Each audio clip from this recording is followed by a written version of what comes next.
hein, comme vous avez pu le constater, je suis un membre actif au niveau de la CGN en tant que secrétaire général, mais je suis également expert comptable et donc je vais me permettre de faire une petite introduction rapide avant de donner la parole à ma consoeur qui va vraiment vous présenter, qui va un peu fixer le décor, qui va vous présenter un peu les véritables missions que propose l'expert comptable. Donc comme vous avez pu le constater, on a beaucoup parlé d'introduction en bourse, mais le terme le générique, je dirais un peu fashion, si je peux me permettre, c'est l'IPO. Donc c'est la terminologie un peu spécifique anglo-saxonne qui veut dire Initial Public Offering, est une opération financière donc, qui consiste à mettre en vente des titres d'une société sur un marché boursier, procédant ainsi à une ouverture du capital, notamment pour financer des projets, comme nous avons pu le dire, accélérer une croissance, développer sa notoriété, son image de marque. Donc c'est très important aussi d'avoir cette publicité. Donc cette introduction de bourse revêt à peu près deux formes, soit une augmentation de capital, soit une cession d'actions, donc avec les avantages fiscaux qu'a dit Sylvain, qui sont prévus donc, par l'article 6.3 du Code général des impôts en matière d'IS. Donc il s'agit d'un processus encadré par des règles strictes et nécessitant l'intervention de plusieurs acteurs et spécialistes. Donc il faut véritablement s'entourer de professionnels avertis pour accompagner ce projet-là. Pour mieux mener à bien ce projet, donc la FED doit réaliser des travaux juridiques. Effectivement, on a parlé de transformation. Hein, donc si la plupart de nos entreprises, 99% de nos entreprises revêtent la forme juridique d'une société à responsabilité limitée, sauf qu'il va falloir se transformer en société anonyme et vous avez systématiquement, donc la société anonyme comme vous connaissez, c'est une société qui a une certaine caractéristique juridique, hein, un capital social à respecter, des administrateurs, on n'est plus des gérants, on est des administrateurs, mais surtout vous allez avoir un commissaire aux comptes, donc un expert comptable, comme ma consoeur et moi-même, ici pour pouvoir certifier vos comptes. Vous connaissez ça lorsque vous avez une SARL qui fait plus de 50 millions de dirhams de chiffre d'affaires.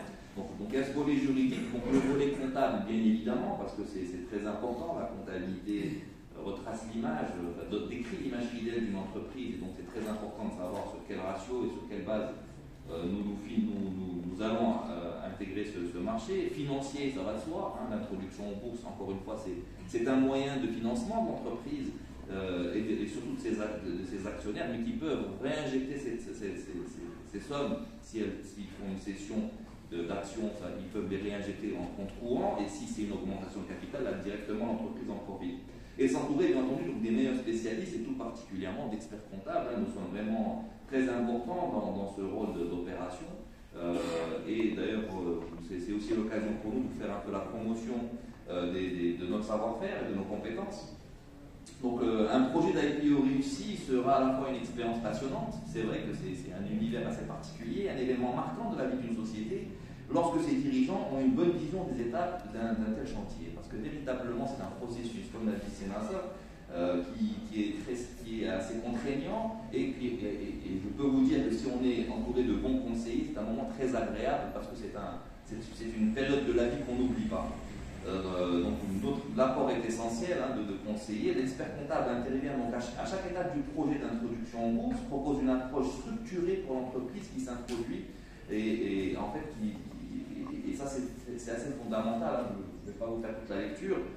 L'expert comptable a l'expérience des exigences des régulateurs, donc nous connaissons les textes de loi, hein, nous sommes d'abord des hommes de droit et des interprétations et positions de place sur tous les secteurs d'activité confondus, parce qu'il y a un benchmark aussi qui est fait, qui est sectoriel et qui va nous permettre déjà de vous positionner par rapport à vos concurrents, par rapport au secteur, etc. Et donc il y a véritablement un travail de fond qui est fait et bien entendu nous sommes en mesure d'aider les sociétés dans sa réflexion en amont et déterminer un plan d'action à entreprendre avant de lancer les IPO. Mais enfin, je vais laisser ma consoeur parler un peu plus à même, enfin, qui va plutôt approfondir un peu toutes les missions que nous pouvons faire. Ilham, si tu veux bien nous faire l'honneur de prendre la parole. Merci beaucoup.